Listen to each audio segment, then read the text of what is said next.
Ya ahlimul khatami minal badani, hadir hadir hadir.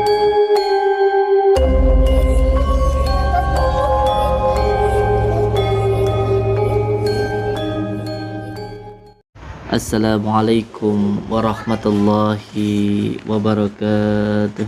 Bismillah, alhamdulillah, wasyukurillah, wala khawla wala quwata illa billahil aliyil azim. Yang pertama, saya ucapkan terima kasih kepada saudara-saudaraku semuanya. Perlu saya tegaskan bahwa siapapun yang masuk ke dalam majelis zikir sholawat sirri ala duni ini atau Padepokan Nurjat Sejati ini, siapapun yang masuk di dalam majelis ini adalah saudara saya. Siapapun yang masuk di dalam Padepokan Nurjat Sejati ini adalah keluarga saya. Di dalam keluarga, yang pertama ialah harus saling menyayangi. Itu yang pertama. Yang kedua, harus saling menghormati. Dan yang ketiga kalinya harus saling menasehati. Di dalam menasehati saudara, keluarga, tidak boleh ada yang namanya ghibah. Di dalam keluarga tidak boleh ada yang namanya ghibah. Jadi kalaupun harus menasihati, maka lakukan secara sendiri, tidak di tempat keramaian. Dinasihati secara langsung. Dan ketika menasihati harus dengan cara yang baik. Ini perlu saya tegaskan. Dan yang ketiga kalinya, tidak boleh membicarakan satu keburukan satunya ke yang lainnya. Ini nanti bisa membuat hati menjadi hitam. Seperti di dalam keluarga. Tidak boleh suami itu membicarakan keburukan istrinya. Tidak boleh juga sayang, anak itu sampai membicarakan keburukan orang tua kepada orang lain. Itu tidak boleh, ya. Tidak boleh. Dan juga istri tidak boleh membicarakan keburukan suaminya kepada orang lain. Ini nggak boleh. Membicarakan keburukan, walaupun itu benar, namanya ghibah. Kalau salah menjadi fitnah. Ini nggak boleh. Karena satu dan satunya adalah pakaian. Harus saling menutupi. Kalau membuka berarti membuka kehormatan diri kita. Ini nggak boleh. Nanti di situ harus ada saling menjaga, saling menghormati. Kalau sampai membicarakan satu keburukan orang lain, maka seperti halnya kita memakan bangkai orang itu. Sama seperti halnya kita itu memakan bangkai saudara kita sendiri. Dan kalau sampai kita memfikirkan, membicarakan, mengkoreksi kesalahan orang lain, maka hal itu akan sangat-sangat menutup hijab di dalam batin kita. Karena apa? Karena kalau kita berbicara sesuatu hal yang buruk kepada orang lain, maka orang lain itu nanti yang terlihat akan semua keburukannya.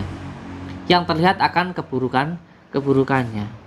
Contoh, ketika jenengan membicarakan istri jenengan sesuatu hal yang buruk, maka nanti akan terlihat semua keburukannya. Kebaikannya akan hilang.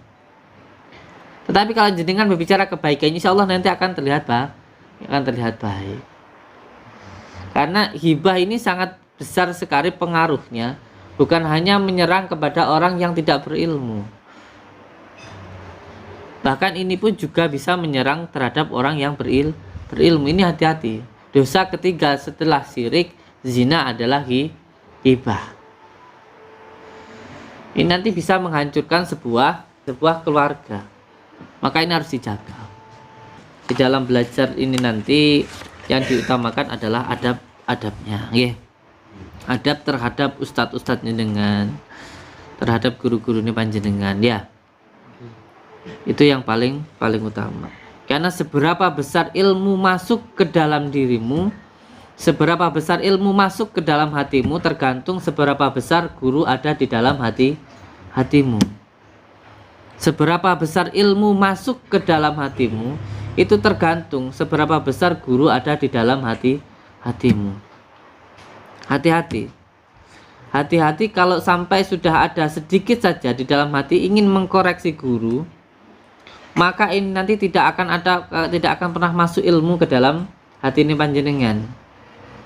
Karena situ sudah ada hijab, sudah ada pembatas, tidak sinkron. Ini yang sangat-sangat perlu untuk dipahami.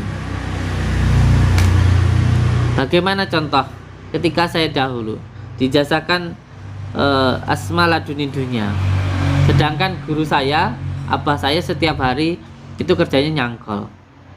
Kalau di situ tidak ada ketakdiman, di situ tidak ada kesambungan, maka akan menjadi sebuah kesindikan, nanti bahaya ini nanti. Tidak tersambung di situ. Maka hati-hati tentang itu. Tujuan utama ialah agar kita itu bisa menjadi manusia yang sejati. Manusia yang sebenar-benarnya manusia. Yang manusia bisa membedakan mana tingkah laku manusia, mana tingkah laku hewan. Ini yang paling utama agar kita itu bisa menjadi manungsa sing urup, manusia yang bermanfaat untuk orang lain. Karena setiap apapun yang diciptakan Allah itu memberikan manfaat. Sedangkan tanah yang kita injak, tanah yang kita kencingi, tanah yang kita ludahi, itu pun bisa menumbuhkan makanan, bisa menumbuhkan pepohonan, bisa menumbuhkan padi yang kita makan. Kotoran yang sepertinya sangat menjijikan itu pun bisa menjadi pupuk, memberikan manfaat, bisa menjadi pupuk dan bisa menyuburkan tanaman yang kita makan. Lalu kita yang katanya manusia yang sempurna ini, apabila tidak bisa memberikan manfaat untuk orang lain, lalu untuk apa? Kalau hanya untuk menjadi orang baik, kita duduk saja sudah baik. Tapi yang terpenting bagaimana agar kita bisa bermanfaat untuk orang lain. Jadi harus benar-benar berisi dari dalam. Bagaimana untuk mengisi dari dalam? Maka harus ada pondasi yang kuat. Pondasi yang kuat bagaimana? Harus benar-benar mau mengaji. Bukan hanya sebuah kualitas tapi juga kuantitasnya. Semuanya harus benar-benar dilaksanakan. Yang pertama, harus mau melaksanakan sholat malam. Jadi jam 12 harus sudah standby untuk sholatnya. Berarti sudah mandi, sudah wudhu. Sudah mandi, sudah wudhu. Wajib mandi. Wajib mandi. Jadi mandi. Setelah itu sholat taubat, sholat hajat. Rakaat pertama 10, rakaat kedua 20 membaca surat Al-Ikhlas. Rakaat ketiga 30 membaca surat Al-Ikhlas, rakaat keempat 40 membaca surat Al-Ikhlas. Setelah itu dilanjutkan dengan membaca istighfar, sholawat dan ya latif. Ini wajib. Karena ini adalah amalia wajib yang dulu saya amalkan. Kenapa harus mandi malam? Karena saya melihat dengan mata kepala saya sendiri, abah saya itu setiap malam mandi. Alhamdulillah sampai sekarang sehat. Karena apa? Karena air itu terbagi menjadi 3. Ini biar sedikit saya dunungkan ke jenengan. Air itu terbagi menjadi 3. Ada air obat, ada air kesegaran, ada air penyakit.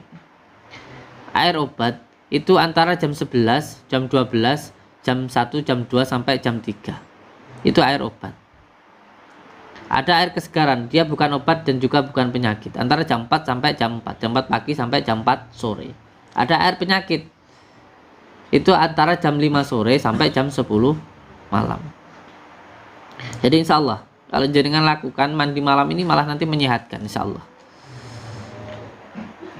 Dan kenapa harus sholat malam? Karena memang ketika kita berdoa itu harus tahu tentang adab-adabnya.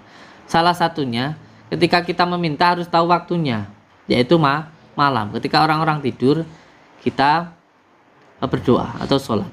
Yang kedua, jadi setelah mandi, setelah itu sholat malam, dan yang ketiga harus dengan menggunakan wasilah. Jadi wasilah yang utama kita ketika menuju ke Allah itu harus lewat Rasulullah. Dan yang keempat, harus dengan memanggil nama-nama yang baik. Jadi kalau meminta jangan langsung meminta, tapi memanggil dulu dengan nama yang baik, yaitu dengan menggunakan Asmaul Husna. Saya merasakan nikmatnya hidup itu dari sholawat, dan saya tidak baik. Dan bukan berarti saya sudah baik, tidak. Saya pun masih kurang baik.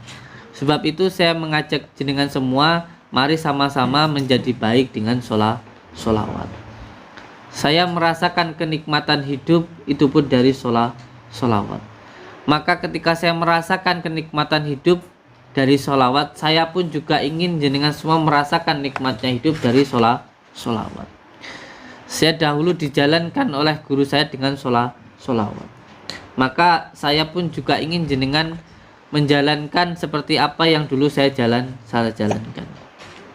Jadi untuk mendapatkan santan dari kelapa itu memang harus dikepruk dulu, diparut dulu, dipecal dulu, baru keluar santannya.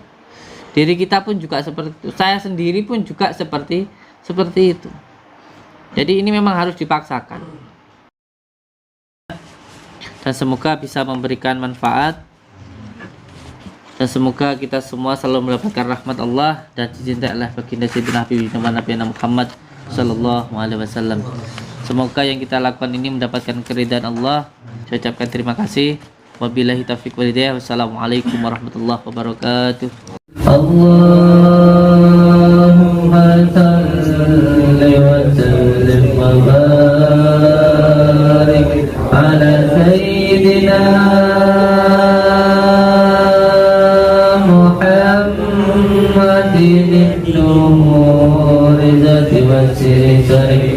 في سائر الأسماء والصفات وعلى آله وصحبه وسلم.